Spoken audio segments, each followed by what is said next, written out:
And with that, we are live. Wonderful.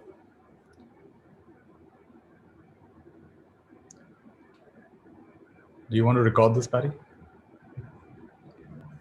I don't think we can just share the YouTube link. Okay, that's cool. Okay, cool. That's fine. Works. All right, we have 100 enthusiastic people. And so welcome, Ankur, Anjali, the two Anjalis, Anuj. Actually, this is a good way of knowing which names are more common. And we have Damayanti, there are at least two Deeptis, Dhara, Dilip. It's not fair that we always go from top to bottom. I should go from bottom to top. Yukta, Vikram, Vaibhav, Tim. Oh, Tim's here. How nice, Tim. Good to see you. Well, at least see your name. Supriya, Shweta. Shweta, good to see that you're here. Shreya, great guys. Sarvanan, Rituparna, Rajiv. Lovely. Welcome, welcome, welcome. And you can communicate. This is a webinar, so you can communicate with me through the chat and through the Q&A section. And once in a while, we can also unmute you guys. You can have some interaction that way. Little more volume. Okay, I can actually put on my headphones.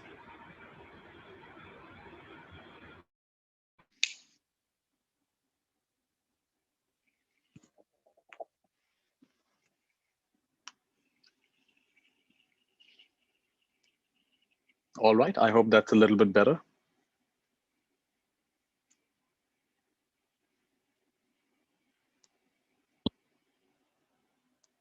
Good.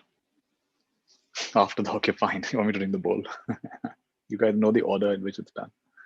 I'm just going to temporarily put my Bluetooth off and play my Tibetan bowl.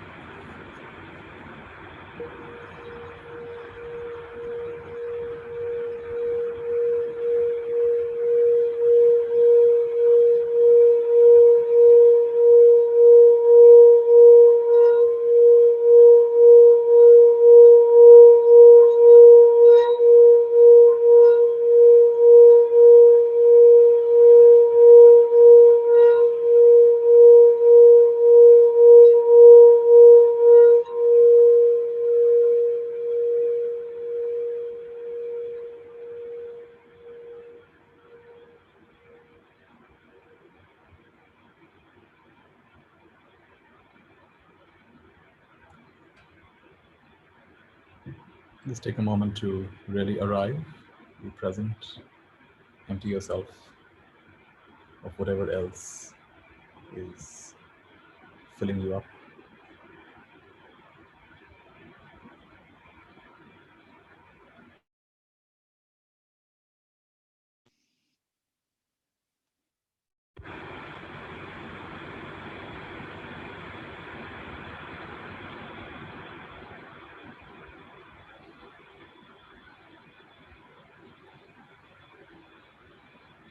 Eleanor Roosevelt had very wonderful three-step philosophy. Empty what's full. Fill what's empty. Scratch where it itches. I love that.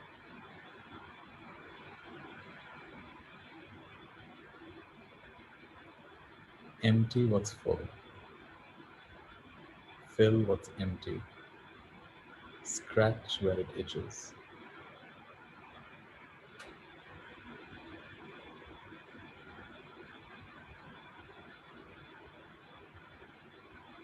In a mind that's filled with preoccupations, plans, projects, it's a sweet relief to empty what's full, even momentarily.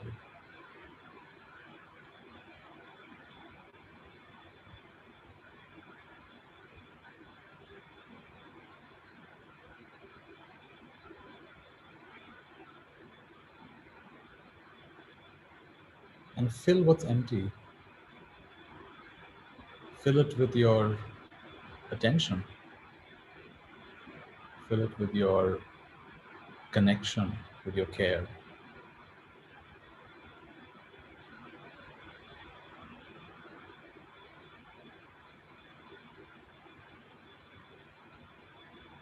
Scratch where it itches. Don't get so Abstract, don't get so divine that you lose track of your humanity. Be simple. The Zen master was asked, what makes you so enlightened? People say you're enlightened. What's so enlightened about you? He said, I don't know all that. When I'm thirsty, I drink water. When I'm hungry, I eat food. When I'm tired, I lay down to sleep. The person said, everyone does that. What makes you different? Everyone does that. He said, when most people are drinking water, their mind goes in 1,000 directions. I just drink water. When most people are eating food, their mind goes in 1,000 directions. I just eat food. When most people lie down to sleep, their mind goes in 1,000 directions. I just sleep.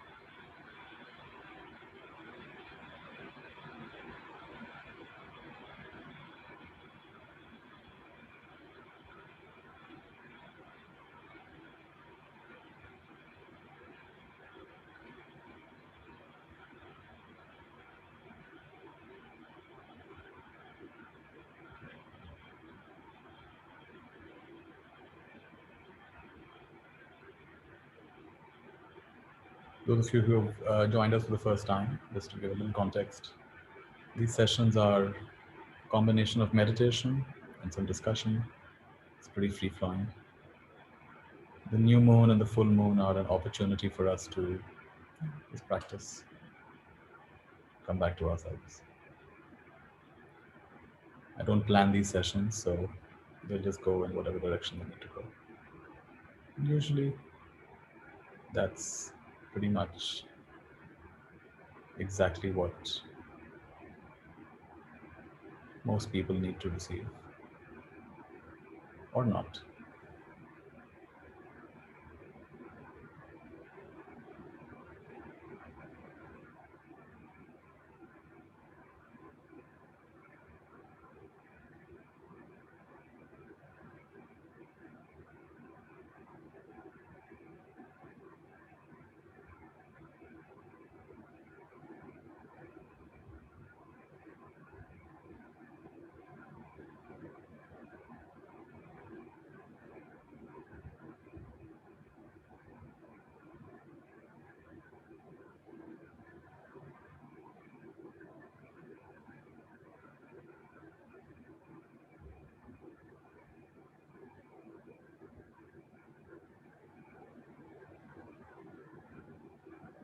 Walking in the forest with my teacher many years back.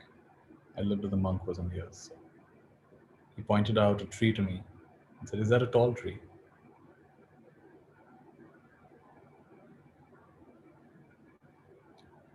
I said, well, it's compared to that tree, it's tall, but compared to that other tree, it's not that tall. He said, yeah, no tree is tall, no tree is short. It's always relative to something.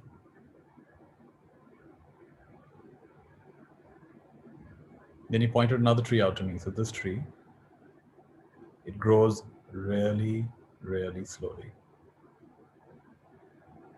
And that tree grows really, really fast.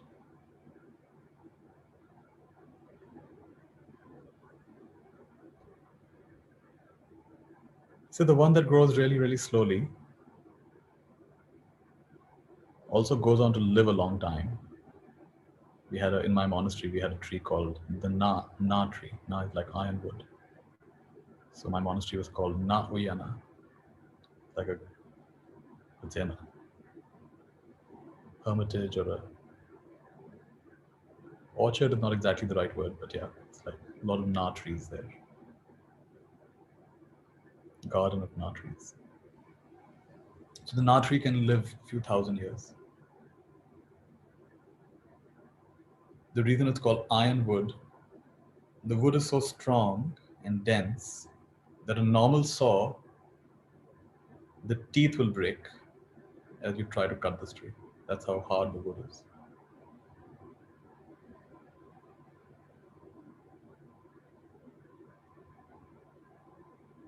So my teacher said this Na tree grows really slowly. And it's respected and worshipped for thousands of years. And this fast growing tree over here, it's cut for firewood by the villagers.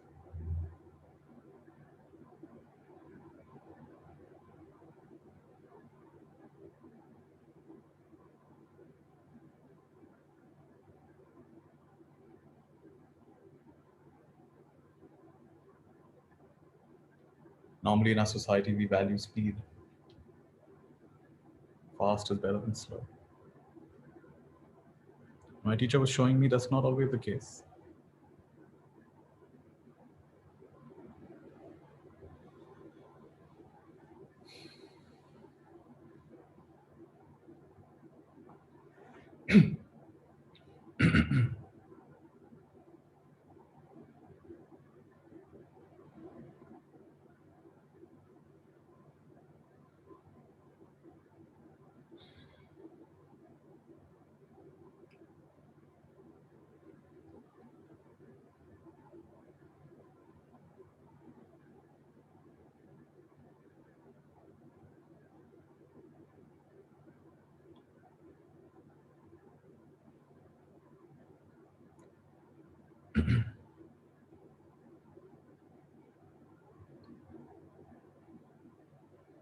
So, anything you say about yourself, are you tall?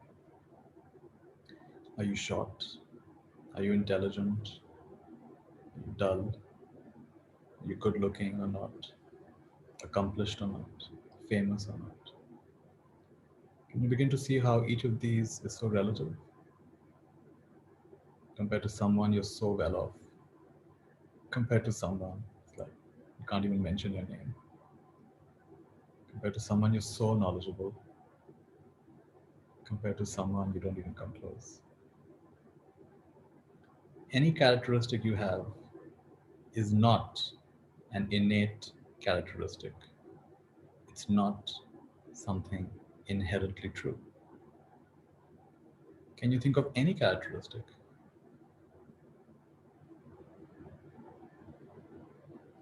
that is innately true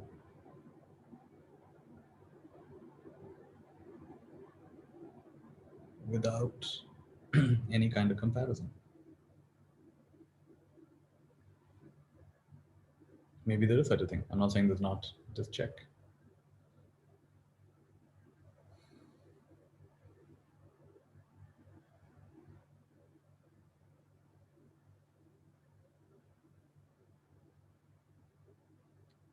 Is there anything you can say about yourself in an absolute way?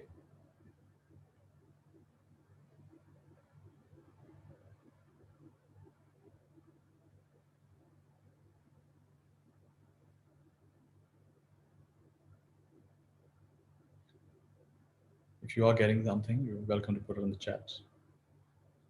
You don't have to.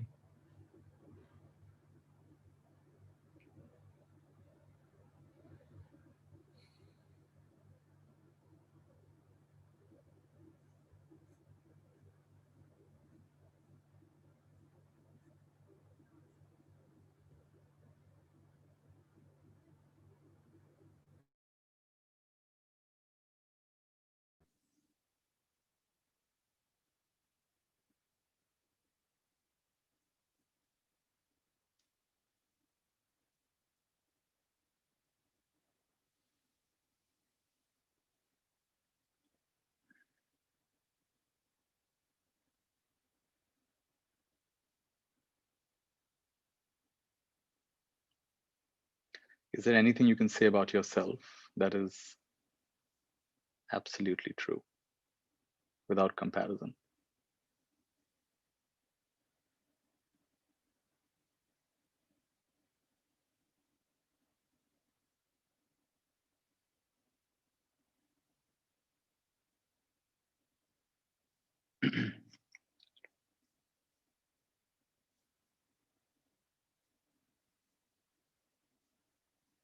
This is not like an exam where you have to give the right answer. It's just a investigation.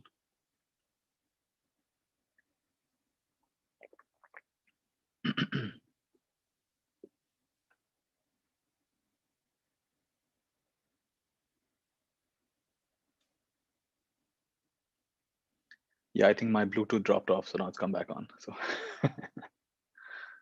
yeah. So you can only appreciate clear voice when it was not clear a while back. Otherwise, you can't appreciate it. It's all relative, isn't it?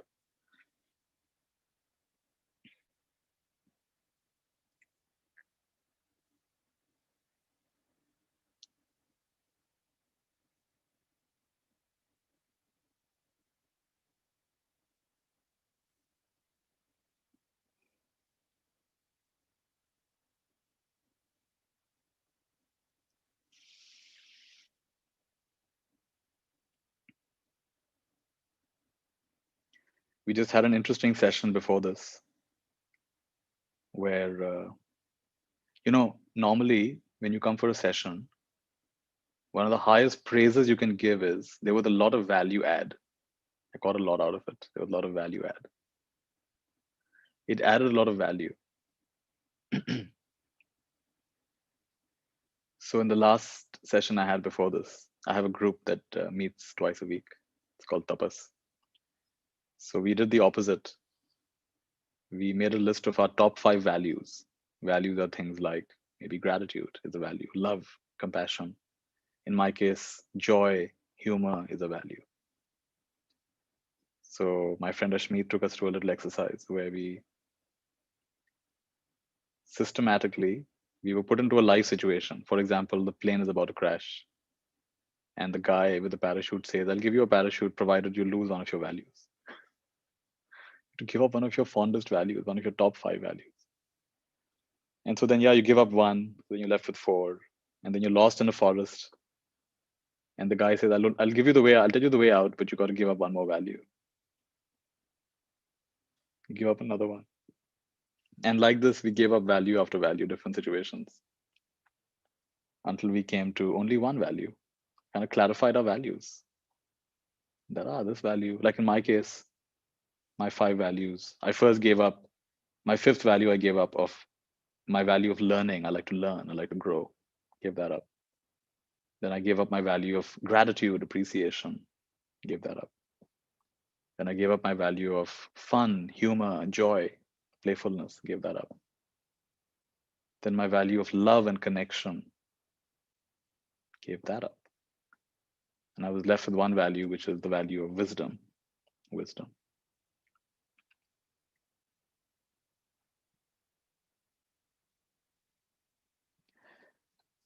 And then we went one step further. It's like, okay, so what if now you even give up that value? That last value that is so important to you. What if you even give that up?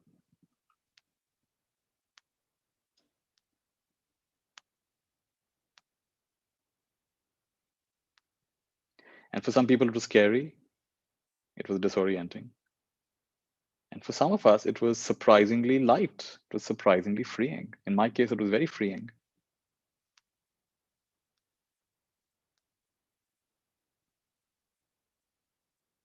So, wow, giving up my values is freeing. So this is the opposite of what we are like. We normally say a session is good if there's value add. I know that's a different kind of value add, but just in terms of semantics, value add, it's adding value.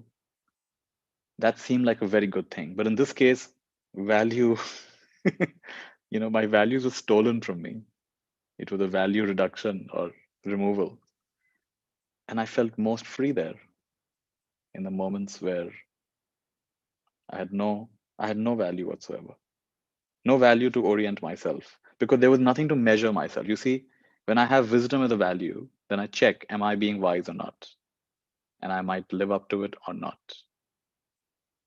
If I have love as a value, kindness as a value, then I will check, am I being kind? And of course, I know somebody, Mother Teresa was much more kind than me. So I haven't lived a good enough, at least compared to Mother Teresa, I'm not good enough.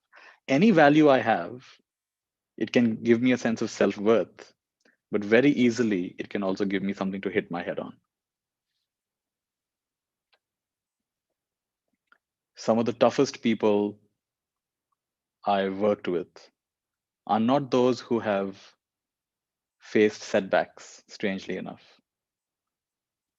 Some of the toughest people in the sense, I can just like, they're really stuck so deep. That's what I mean by toughest. I mean, they're totally fine people. The stickiness of who you used to be. Oh, I used to be this fun, loving, carefree person. I've just lost that. The pain of losing that carefree, spontaneous, whatever it was. I used to be concentrated. I used to be a good student. I'm no longer that. I used to be confident. I'm no longer that. I used to be whatever. I used to be. A certain image. I met a lady once who Krishna would appear to her. Krishna would literally appear to her and talk to her and play with her. He was like her friend. And then one day he stopped appearing. And nothing I could say could console this woman.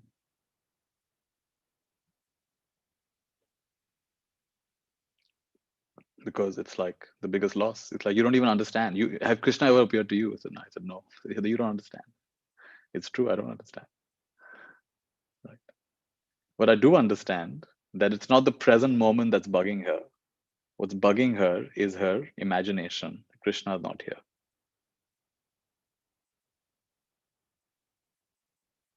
So the pain of holding on to anything, especially the pleasant experience.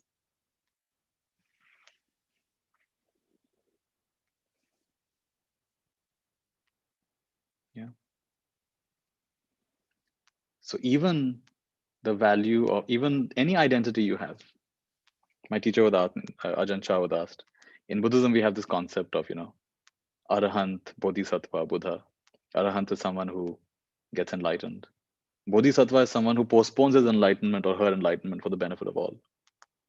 And Buddha is someone fully enlightened, enlightening everybody else.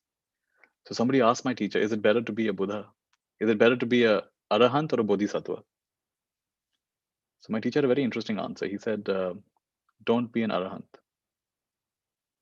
Don't be a Bodhisattva. Don't be a Buddha. Don't be anything. The moment you're anything, the trouble has begun. The trouble begins with identity. I am this, I am that. You are this, you are that.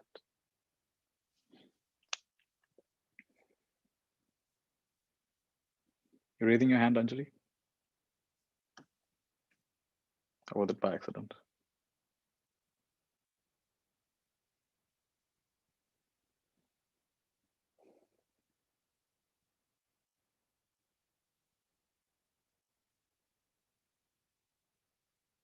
So the afterglow of the last session for me is, wow, when I let go of my 5 fondest values, I got lighter and lighter and lighter. First of all, it got very clear. The first value, okay, wisdom is the highest value. But then even letting go of that, at least for me, it was very freeing. Not that freeing, it has to be better than bound. That's another value. But it definitely felt like a relief.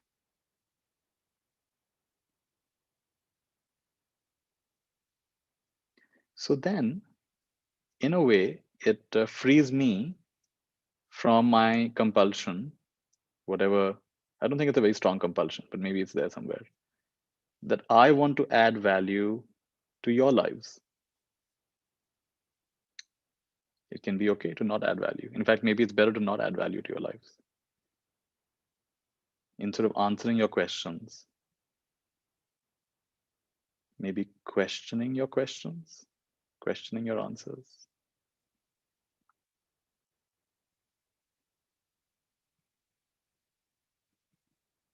or not even that.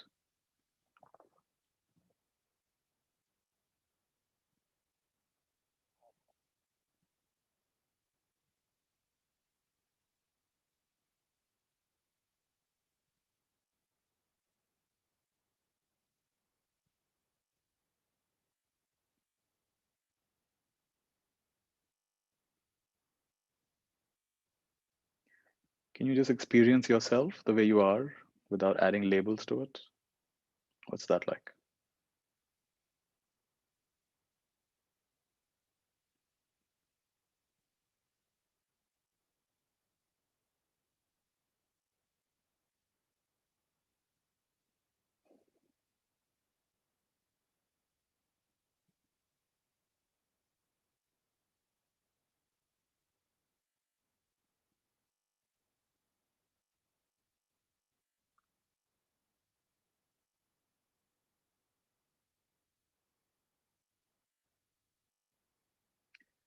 Here's an assumption I'm making.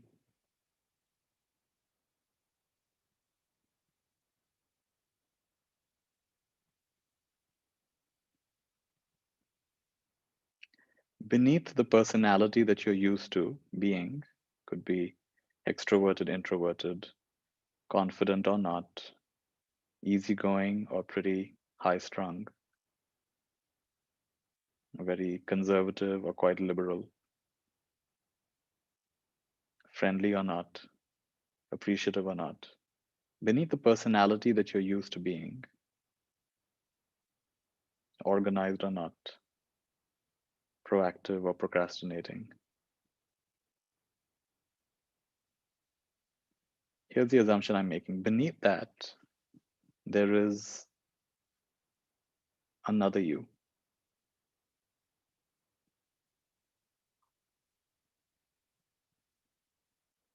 It's not that you're completely unfamiliar with it.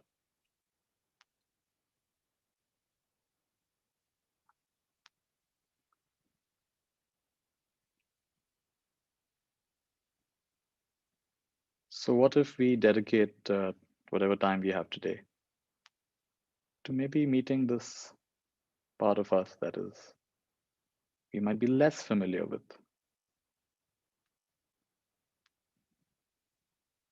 Shifting from persona to presence.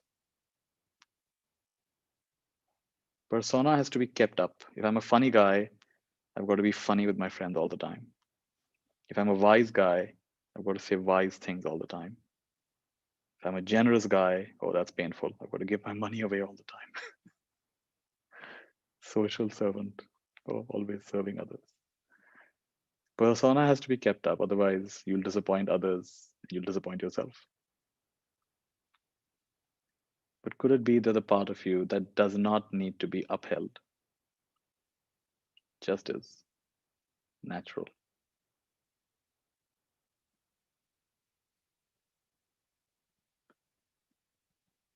So just go with my assumption. May or may not be true. Just go with the assumption that let's say there is a part of you that does not need to be upheld, fed, and groomed all the time.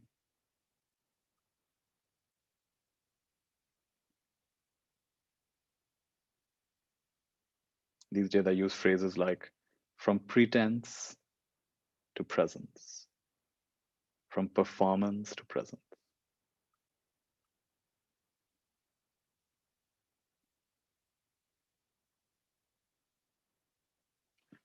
When I'm trying to achieve a certain outcome, like in today's session, hoping that you all stay till the end of the call or you like what I'm saying, that would be performance.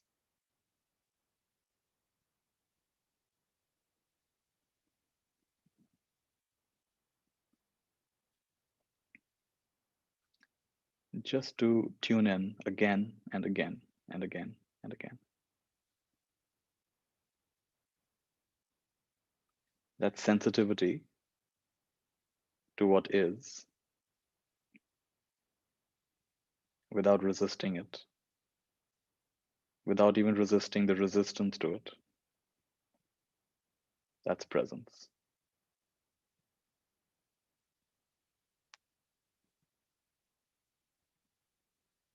So, whether or not you understand anything of what I'm saying,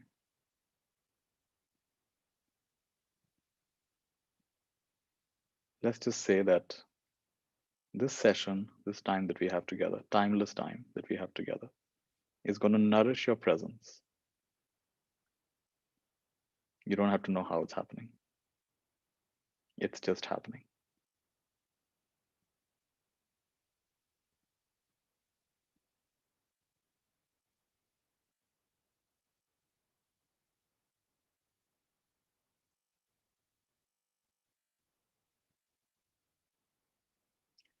When I attend teachings or programs by other teachers, I can see my persona very strongly, very clearly, because I can see how I agree and disagree with them.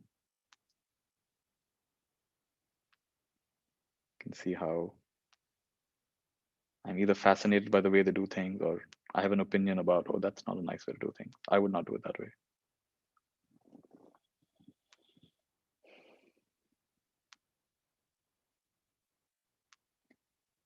So it's quite fascinating and even entertaining to see my persona in action when I'm listening to another teacher. It's not good or bad. It just it's fascinating. Comes up.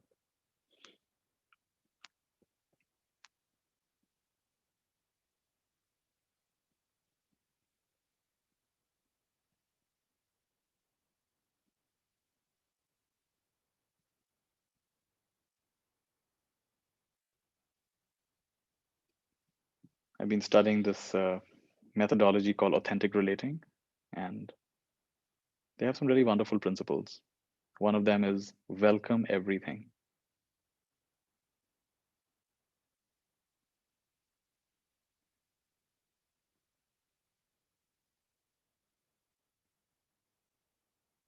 Pleasant and unpleasant, confusion and clarity.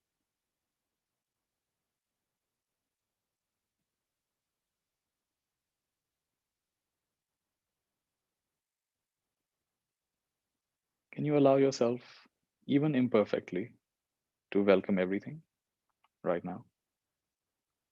All inner and outer phenomena.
That might be the only meditation advice you ever need. Welcome everything, including your inability to welcome.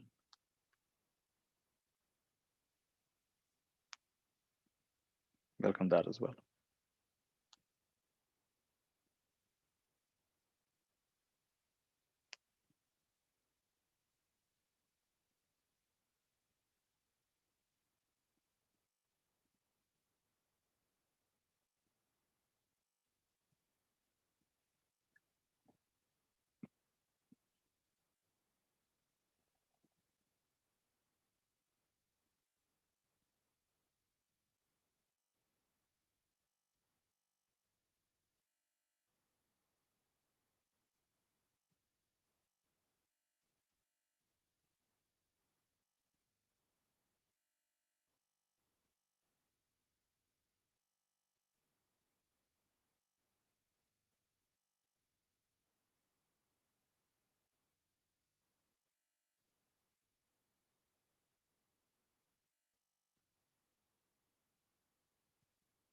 Sometimes for people, the thoughts get really loud in this kind of practice, and they wonder if they're doing it wrong. But actually, you're doing it right because Not that you're doing anything, but yeah, as a way of saying. Because these thoughts are there anyway. They're just getting so clear now. To be aware of your psycho, what do you say, physiological and psychological process. To be aware of that, that is meditation. That is self awareness. That is growth. That is development. That is maturity. Far from doing it wrong, you're actually strengthening your nervous system in unprecedented ways. It may not be pleasant though. That's fine. That's acceptable. It may actually be quite unpleasant, which is why it's often called tapasya. It's hot, it's fiery. And the only way out when it's hot, the only way out is to go deeper into the fire. The way out is through. The only way out is to merge with that fire. There's no other escape.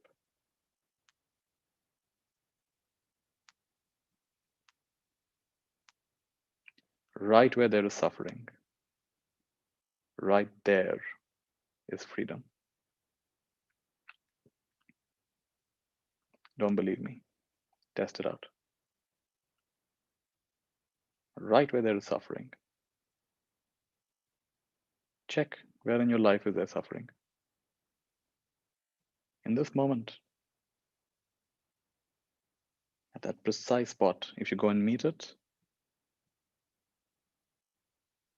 if you run into it,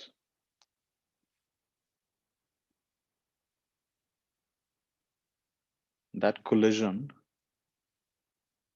that merging,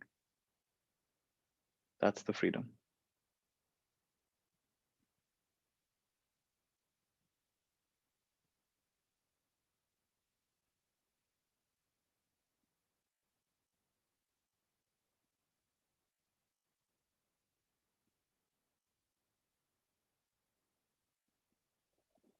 One of the favorite quotes I have came across from this teacher, Decker.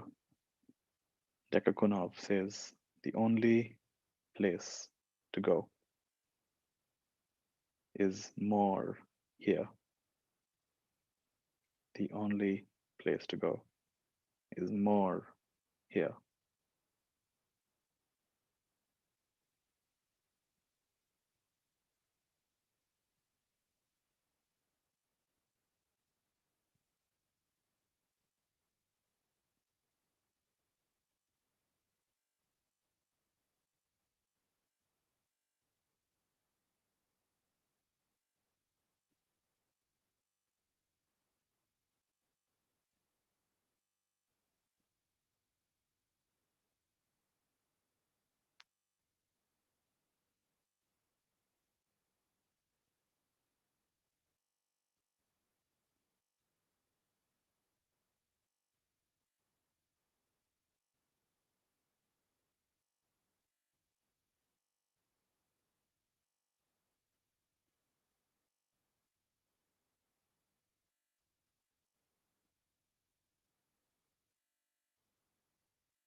Khanti paramang tapotitikha, says the Buddha.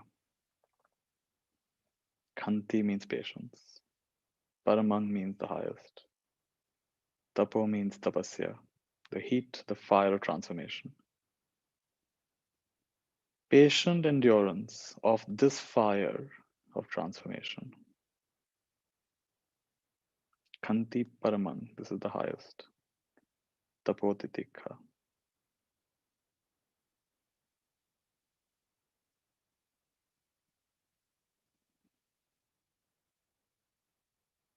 So patiently enduring, not flinching with this confusion, with this unpleasantness, not assuming it's a bad thing, not falling for the ego's narrative, the persona's narrative, coming to that deeper part of you that's unfamiliar, perhaps nourishing that by welcoming everything.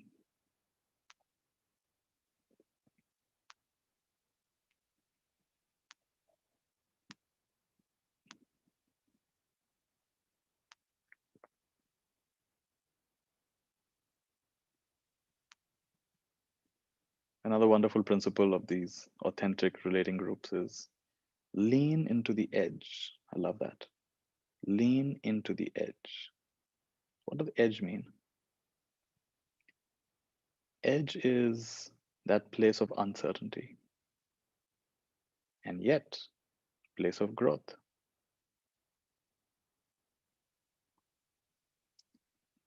What's your edge?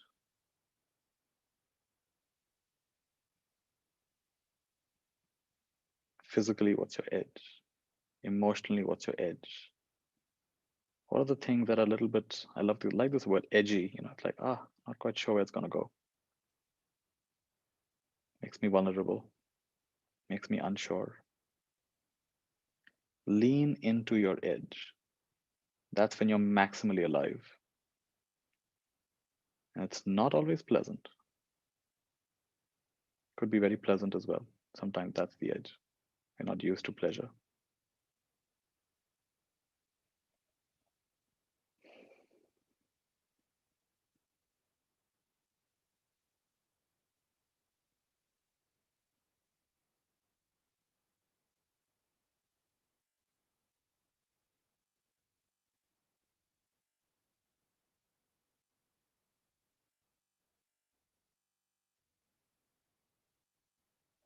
I lived with a monk for several years, so there's some monk conditioning there. So I noticed one day I was driving and there was a poster billboard advertisement. Very pretty model, very good looking model. And I saw myself looking away. Interesting, I'm looking away. What am I afraid of? The picture of a pretty woman. So I turned and I looked at her. And I allowed whatever that feeling was to wash over me.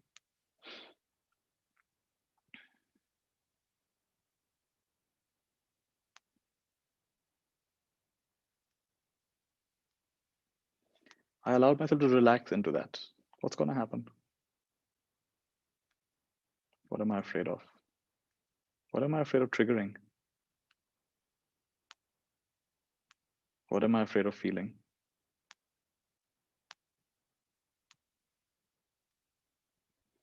And just appreciate it. Yeah, good looking, nice, wonderful. Just breathed in that moment. Keep driving.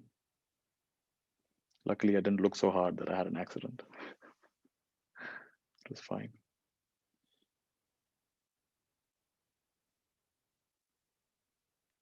So pulling back both from pleasure, pulling back from pain, pulling back into confusion or from confusion, from the unknown. That's the opposite of the edge.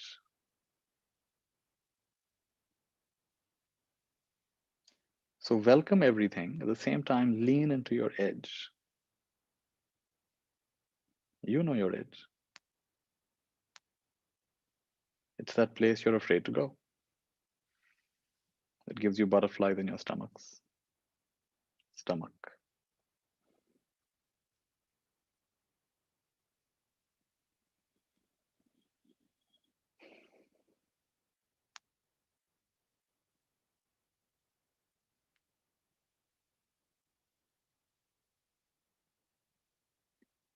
Physically, mentally, emotionally, spiritually.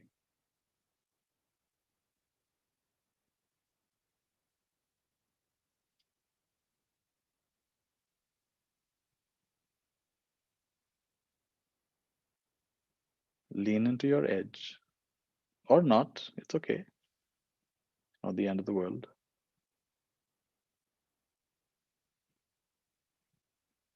Just doing some experiments with our consciousness, that's all. Not trying to create a new religion here.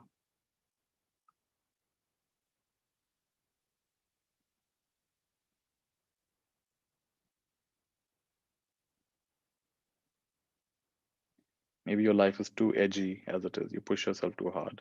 Maybe for you, it's just be,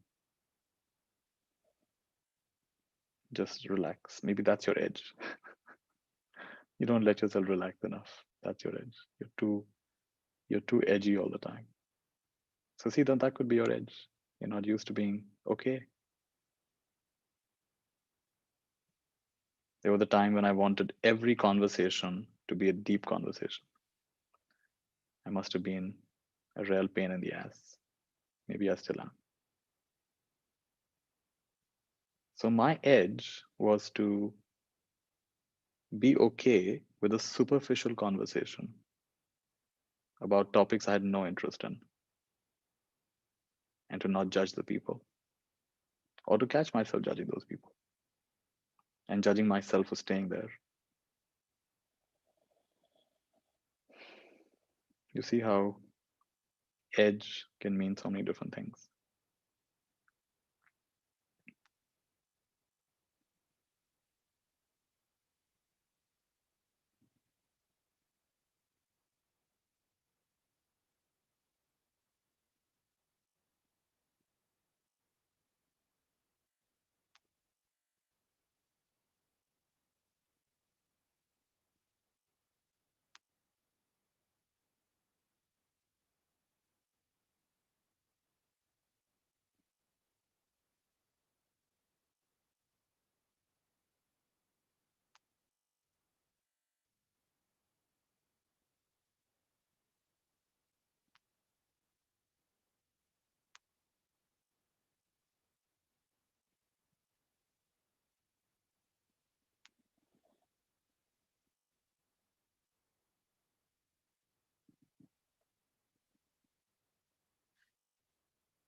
What's it like to access presence again and again? The habit is to come back to persona. What's happening? Should I go to sleep? Is there a point? And again, come back to presence. Something's getting nourished here, even if you think it's not. Persona wants value addition. Presence is inherently valuable. Everything is inherently valuable. And also inherently valueless. It just is.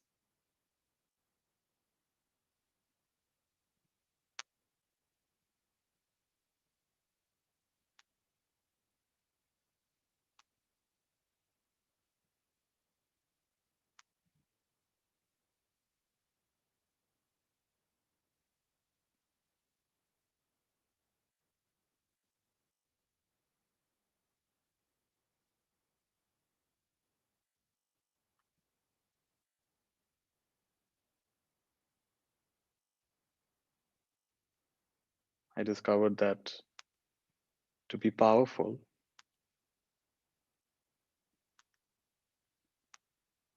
I need to clean up my agenda. If I have an agenda, I start losing my power, natural power. So the more I can meet people without worrying about what they can give me physically, or even in a subtle way, praise, approval, validation,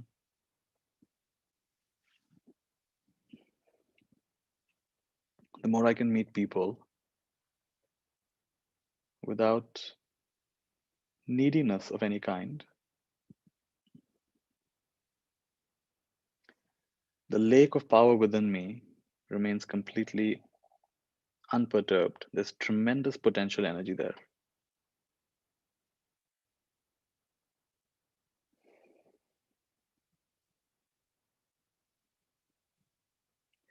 And each time there's a ripple of, oh, do you like what I'm saying?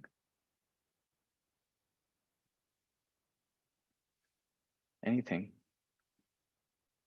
wanting anything. That's the moment I lose that center, which is also fine. It's okay. It just is what it is. Just noticing. It may be fine to lose your center.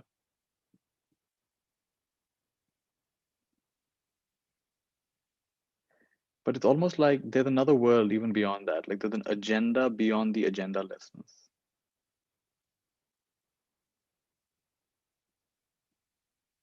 For example, when I can sense, suppose my agenda is to sense your presence behind your persona, sense your presence behind your performance, behind your pretense. First of all, I can only sense it to the extent I've sensed my own. Persona only sees persona. If I'm caught up in my persona, I will only judge you, compare you, and feel better than, worse than. And the Buddha says, even if you think you're equal, you're deluded.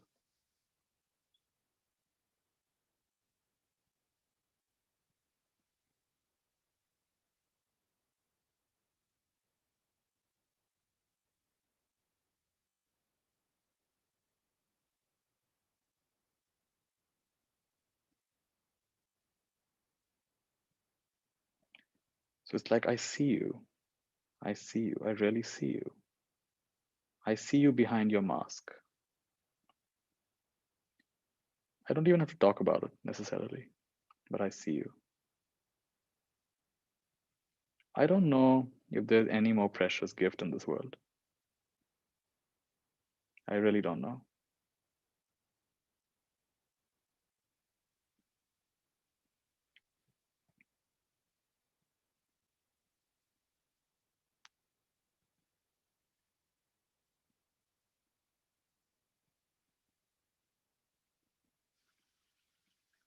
In Africa, there's a tradition, there's a culture where one of these tribes, the greeting is, I see you.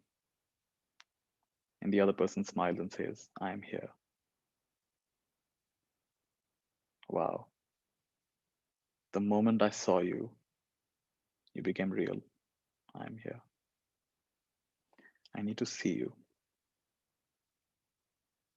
If I can see you, whether or not I say anything about it, sooner or later, you have no choice. I'm here.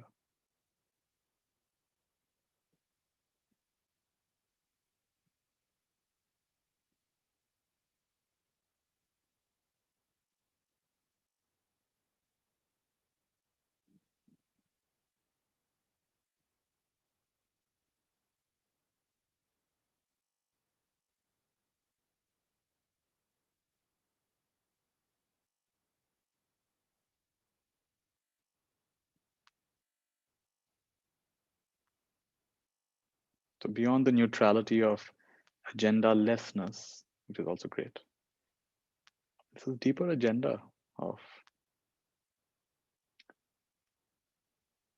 wake up, my friend. Awaken that inner lion, that inner eagle, that inner dragon,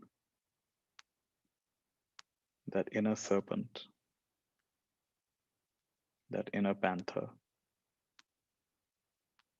that inner crocodile, or whatever your spirit animal is. Wake up.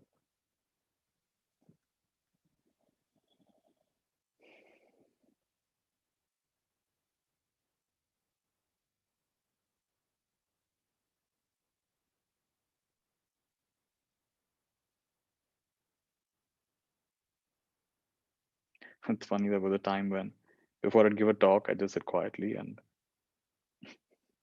I'd have this image of this big lion appearing and roaring so loud, and literally the hair of everybody there would just stand on end.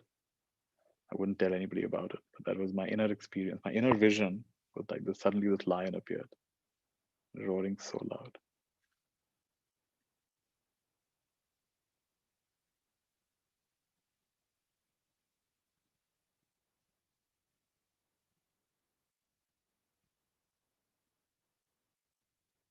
And these days it's more like a dragon appears. And he's just burning everything down.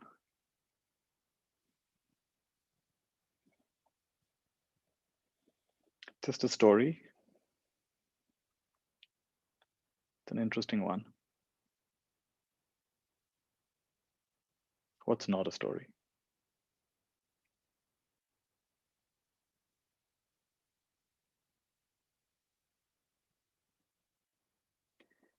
It's a story that burns down stories.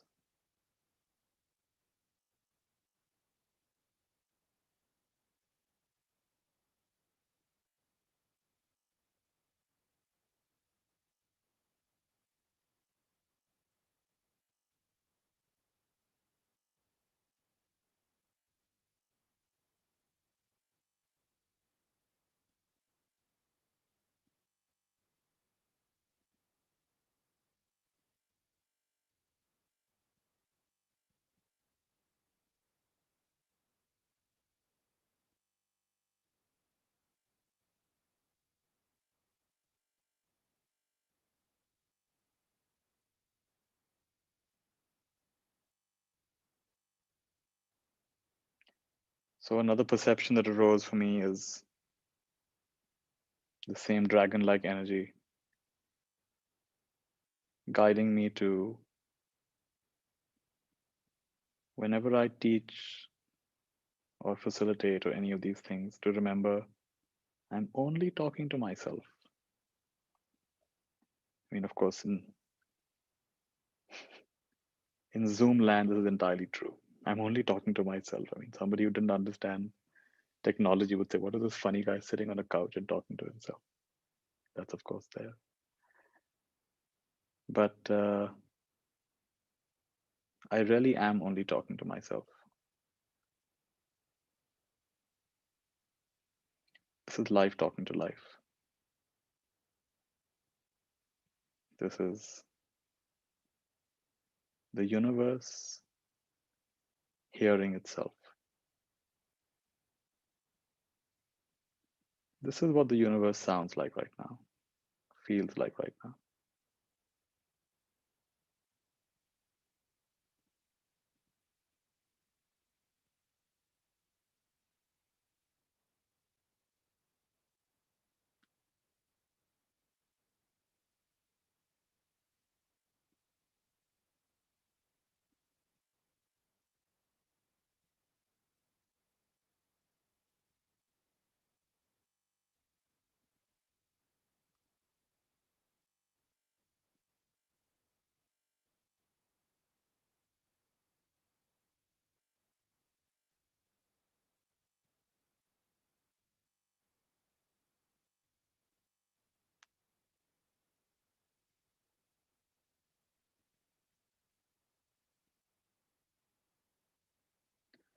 Very powerful story from Kashmir Shaivism of this man who prays to Lord Shiva for years and years. Please appear, please appear.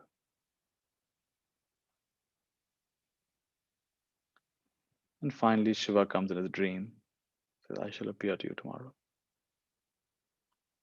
How will I recognize you? You will recognize me as the being with no head. Ah. So the next day he's waiting. Where is the being with no head? He keeps looking everywhere. People, animals, birds. Can't find a being with no head. Every being's got a head. And then sometime in the evening, like a jolt. Wow, I can't see my own head.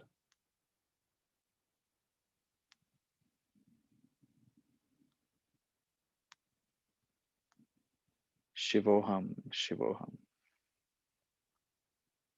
Chidananda Rupam, Shivoham, Shivoham. I am that Shiva. I am that. What a beautiful blessing by Shiva. Playing hide and seek with himself the whole time.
This powerful question arose last night. I was sitting in bed quite late. It was maybe past 2, close to 2 a.m. And I just felt like meditating before I slept. So, what evidence do I have that my present state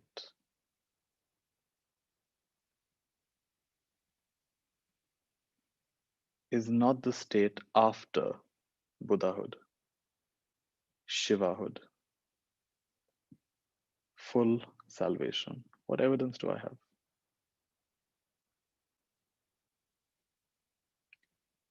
See if you want to play with that question. Whatever your present state is, what evidence do you have? It's incomplete. It's not the way it should be.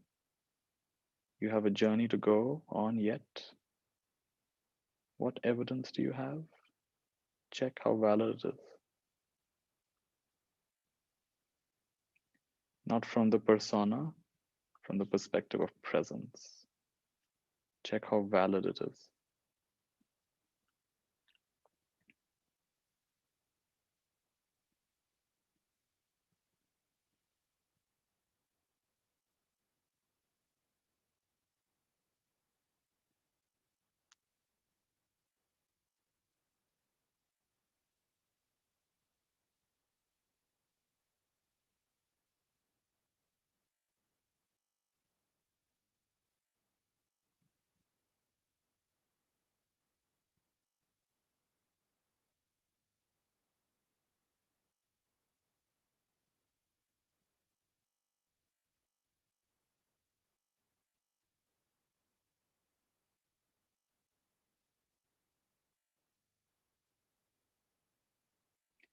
Lean into your edge. Welcome everything.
All right. If you like, you can take a few deep breaths.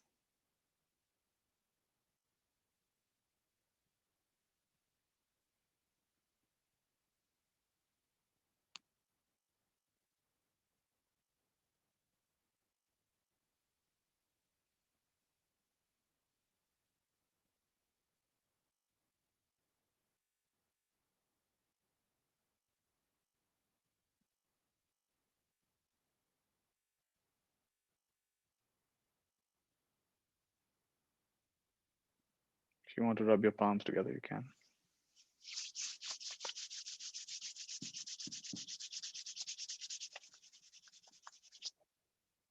Bring them over your eyes.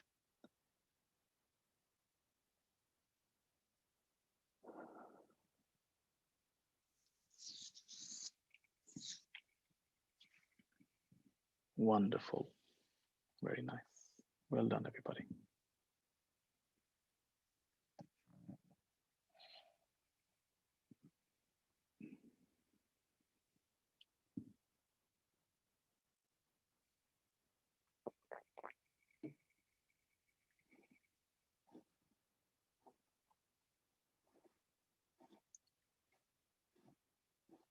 All right. If anybody wants to say something or ask something, I don't really have anything left to say. I'm feeling quite quiet right now.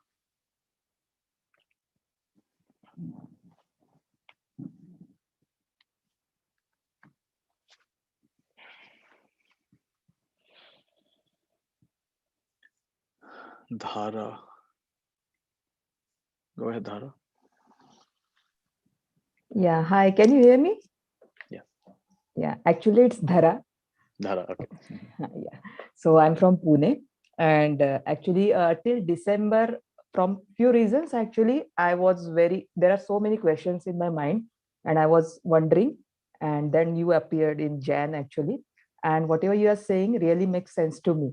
So to be honest, I'm not getting all the things, but whatever I'm getting, I'm using in that my routine. And the main thing is that I used to sleep 9 to 10 hours till December, but now it's 5 to 6 hours and I'm fresh. So that is the main thing for me. So a good improvement. And another thing is that nowadays, from last 1 or 2 years, my I cannot concentrate on anything more than few minutes actually. Means even if I'm speaking with someone, I'm having conversation with someone, suddenly I have lost, you know. And sometimes it happens that it's in work, or I'm with my friend or family. And yesterday only, actually, I was roaming in camp with my friend, and we were walking, and suddenly she was talking, and I went to some, I just take another turn actually. And she said, Ki, where are you? Where is you? Where you are not attentive. Similarly, I met my family after 1.5 month in the evening, and there was a serious conversation, and I have lost focus, and they got offended. And I cannot explain them what's happening. Even if I am listening to you from this time, I need to be more, you know, focused, and I keep writing all the time because I can lose my focus. So this is so actually because of this, many things are getting affecting, and I'm trying to meditate from few days. But even if with open eyes, there are so many things are going on, and when I close my eyes, it's I don't know, means it's getting worse actually day by day. So what steps should I take on daily basis to improve this thing actually? Yeah. You know, it's quite paradoxical. First of all, thank you for sharing that. And uh, I'm not getting a sense anything's wrong because I'm not saying it's nice what you're experiencing, but I don't think it's wrong what you're experiencing. There's a lot that's shifting in you. And I remember going through a very disorienting phase when I first learned to meditate. It was very disorienting. A lot of things changed very fast for me. And there was a bit of a awkwardness, clunkiness in social relationships. I like the Zen teaching. In the beginning, mountains are mountains, rivers are rivers. In the middle, mountains are not mountains, rivers are not rivers. In the end, mountains are mountains, rivers are rivers. So the way I see it is you're going through a time where there's a lot of, you may not recognize it, but psychologically, at a level of your neurochemistry, there's a lot of very deep transformation happening. And maybe not, but this is the way, if you ask me, I'm going to tell you the way I see it. And that can be, you can have a challenge in your attention, you can have, sleep can get disrupted, you seem to be okay even with less sleep. All of this can happen. It's not necessarily a bad thing. And just trust it. You know, if people ask me, Nithya, summarize what you share, I always say the same thing. Trust your process. Trust your process. So it's an unpleasant time. It's a disorienting time. People are blaming you. What's wrong with you? You're going crazy. You're not remembering. Just be a little patient. You'll come out of this. It'll balance itself out soon enough. Like I went through a phase of becoming intensely introverted. I didn't feel like talking to anybody. I had a lot of very strong visions coming. My awareness at one level became extremely acute. And then again, there was a disinterest from a lot of other things. So people found me very confusing. Even I was confused. What's happening to me? But these are all things which will naturally stabilize. So Dhara, it's fine. And I don't know if Dhara has the same meaning as Dhara. What does Dhara mean? What does Dhara mean actually? Dhara means earth. Oh, Dhara means earth. Beautiful. So earth is unconditional in its support for you. So no matter whether you're good or bad, memory is good or bad, earth accepts you unconditionally. So the things you're learning are introducing you to a part of you that, unlike your relatives, which like you when you listen and don't like you when you don't, the earth accepts you unconditionally. Your true nature accepts you unconditionally. And that's what you're trying to get to. And so your identity is going to get chipped away and challenged. And that's not bad. It may be unpleasant, but it's not bad. So I don't really have any advice for you apart from saying it's okay and be okay with it. Maybe it'll last for a few months or years or who knows how long. And say, yeah, we call this, now we have a phrase for it. This is the new normal. Get used to the new normal. Yeah. Because here's the paradox. The moment you deeply accept yourself the way you are, that is the moment there is profound transformation. So it's paradoxical. So yes, thank you, Dhara, for sharing this. Yeah, thank you. Thank you. Let me just also look at some of the questions people have written down. Does it mean to become identity-less? I would just say it means to notice your identities. Like right now, I have an identity. I'm answering your question. I have some kind of an identity, but I'm not holding it so tightly. It's a little bit more transparent. Mm-hmm. So, you know, the ID card that I have, my Aadhaar card in India, we have these Aadhaar cards. It's just an Aadhaar card. It's not who I am. But in any case, most of us don't like our picture in our Aadhaar card and our driver's license, isn't it? So let's not get so caught up in. I'm just going to mute you, Dhara. That's fine. Yeah. And so it doesn't mean to become identityless, Sangeeta. It means to see through your identities. They'll keep coming up layer by layer, and that's fine. So do we have a purpose to life or not? I would say the purpose is to find your purpose. Yeah, anything you say with words and language can never encapsulate the totality of who you are. But yeah, for a little while, it could help sometimes too. Like, for example, if I say, mine keeps changing. So these days it is to plant an incorruptible seed of awakening in everyone who enters my field. That inspires me. It's meaningful to me. I don't know if it makes any sense to you. But like, for example, we talked about there is a part of you that may be unfamiliar, which is your presence. Because you're always focusing on persona, my thinking mind, my liking, disliking mind. So yeah, to nourish your presence for a little while. And thereby reminding you of how powerful you are deep down. Power that is not dependent on playing games in the world, manipulating, learning these 100 tricks. When I did my MBA from one of these fancy MBA schools, and they taught us all the tricks of the trade. How do you influence people? How do you get what you want? We were told again and again, the most powerful tool to get what you want.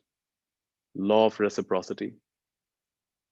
You see how you can take something like reciprocity means I do something for you.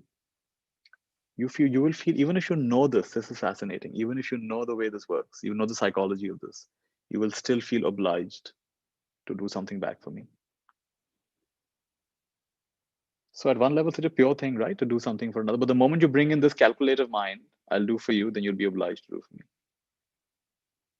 Now, you see how the mind has gone ahead and played a game over there. It's made a calculation over there. So I would say purpose or not, hold it lightly. The cloud seems to be just fine without a purpose. The bird seems to be just fine without a purpose. The tree seems to be just fine. My curtains hanging there may not even know their purpose. Do I really need to know my purpose? Maybe I do at this stage. And maybe I'll have a great liberation the day I drop my purpose. I don't know. Investigate in this way, Sangeeta. See what it does for you.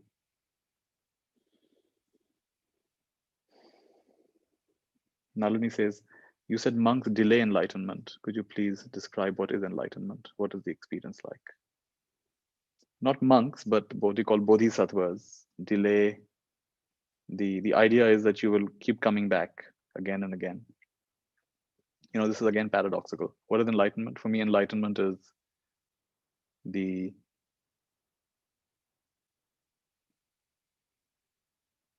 what we talked about earlier, you know, not having no values whatsoever. Going beyond your final value. When you go beyond your final value, simultaneously, everything is valuable and nothing is valuable. The moment you have any kind of value, any kind of identity, you're not free actually. There is a center of gravity that's going to pull you. But without values, you become like vacuum. You become like unlimited, infinite, and not even that. So, yeah, it's hard to describe these things, but it's a Buddhist concept, which is actually very profound. That, like I said earlier, to accept my present condition exactly the way it is, that's the moment of transformation. So the Bodhisattva accepts his or her present unenlightened state into infinity. I'm okay to be unenlightened for the rest of eternity. Let all other beings get enlightened before me. Let me be the last one. That thought is the most enlightened thought on the planet, if it comes from the heart, not just as a concept. So it's a paradox. Like with everything, it's another paradox. And yeah. Can you say something about aura?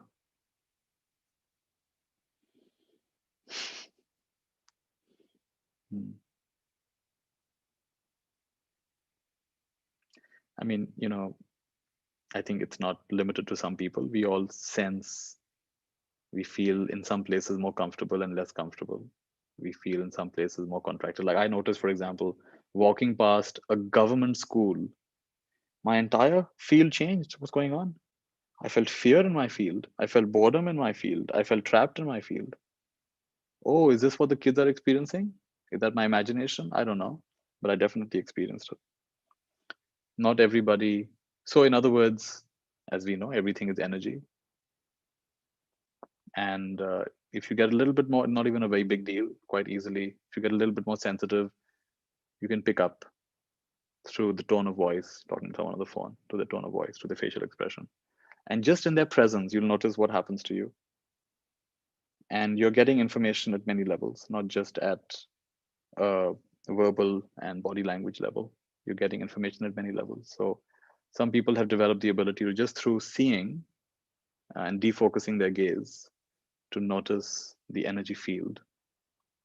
In my case, it's not so much visual, it's mostly, you would say, somatic. So I sense whatever you want to call it, mostly at a somatic level, not through aura level. But yeah, it's possible. I mean, if you train yourself, like I used to play these games way back where I kind of defocus my attention and then, yeah, you can begin to see stuff. But I wouldn't really bother about that too much, actually. Why be that interested? In fact, I'll tell you, I was quite afraid to meet some of my teachers. I thought they'll see my aura, they'll realize how messed up my aura is. And they'll know my secrets, which of my chakras is blocked. But then it occurred to me that if this person truly is wise, if this person can truly see auras, perhaps they have made their peace with the different parts of their being. They have made their peace with their aura. So only when I have made my peace with my different parts, my aura, my whatever, sub-personalities, to that extent I have access. You see, the more intimate I am with me, that's how intimate I can be with you. If I'm disconnected with myself in 100 ways, I'm disconnected with you in 100 ways. It has to be. So I realized, oh, this so-called wise person, this teacher, will only have access to my shadows to the extent they have healed their own shadows. And in that way, I relaxed myself. All right, even if I've got a messed up aura. And by the way, aura is not a big deal. Like people who do aura photography, they will take a first photograph and they'll make you meditate for a while. Or they want to sell you a product, they'll make you wear a little pendant or something. And then after 10, 15 minutes, they take another photograph and the aura is completely changed. So your aura can change very quickly, you know. But of course, predominantly the kind of thoughts you have, the kind of habits you have will have some kind of a effect, but it can change rather quickly. If you practice intense gratitude, compassion, your aura will change. But the highest, I don't know if it's the highest, but that's again a value system. But ultimately, you have to realize that your aura is everything, not just a few feet around you, all of existence. All of existence is your aura, and you are the aura of all of existence. Anything else is more distorted than what I just said. So I don't know that any of that helps you, but that's what's coming. A lot of questions coming, guys. That's even more confusing. How wonderful. Well, thanks for being honest anyway. Yeah. Yeah, we like to have something crunchy, right? Give me something that I can grab onto and make use of. And that's not coming today. So yeah. What are the significance of meditating on a full moon and new moon?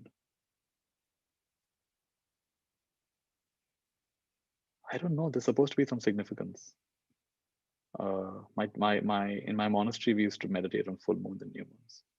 But honestly, I don't really, I mean, I just like meditating. So for me, it's just an excuse to meditate actually.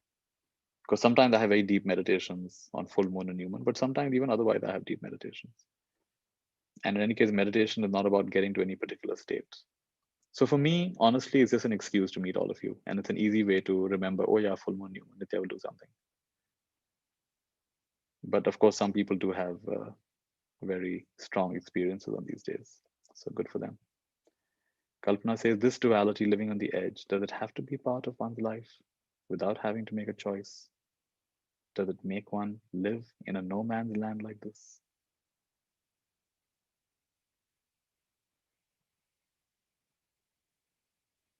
I mean, there are so many things in your question, you know, about one's life and having to make a choice. Maybe imagine there is my life, but that's just a verbal thing. There's just life. Who makes a choice? When we say no man's land, it sounds like a very dreary place. I'd gone to Korea, the border between North and South Korea, the DMZ. Some of you may be in the demilitarized zone. It's a few miles that stretches all across North and South Korea. It is the most lush, green part of Korea because nobody dares go there. It's full of mines, you know.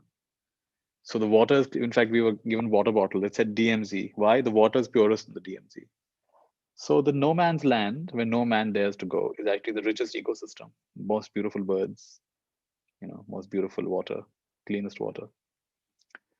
So everything we say, just notice how it has a certain image that comes with it. No man's land. Sounds like, oh, I'm going to be lost in the desert. How wonderful to be in a no man's land. So I don't know if I'm answering your question, but it's okay to, I would just say, stay with what I've offered you, the living on the leaning into the edge, whatever your edge is. This question might be your edge. And instead of intellectually trying to figure it out, lean into it, lean into it. What does it feel like to not have the answer to this? Sangeeta, you as well, lean into it. What's it like to not know my purpose and struggle to know my purpose? Lean into it, energetically lean into it, more than trying to figure it out at a mental level. And see what that does. All right, everybody. So I think I've answered some of your questions. I'm sure there must be some I haven't answered. But thank you.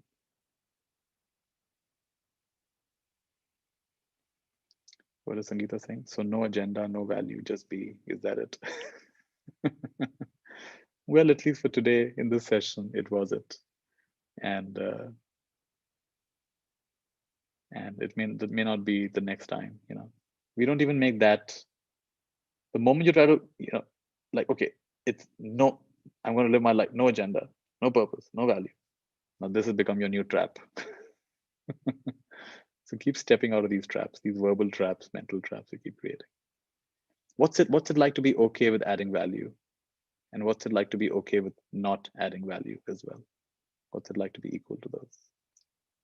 Good. Thank you so much, everybody. It's midnight. I'll let you guys sleep. Let's end with a Mayurma. Good wishes. Take your hands up. Some of you don't know this. Just follow me. Take your hands up. Just bring it down a bit. Make a big heart. Then put your one palm on top of the other. Make an infinity symbol. Second's bigger. Third is huge. Come to your heart and say with me, Mayurma. Mayurma. Good wishes.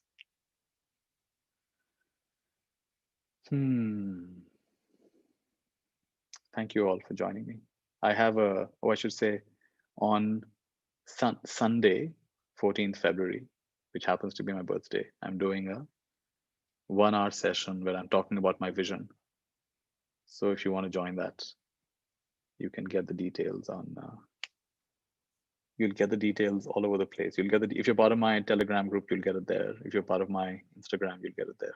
I've posted it all over the place. So yeah, just join me. Otherwise it'll be on YouTube. Just go to YouTube and you'll find 8 to 9 a.m. India time. And then if you want to be part of some of those cool adventures, you can. So be well, have a good night or good day wherever you are. Thank you all. Lovely, lovely comments. Thank you, everybody.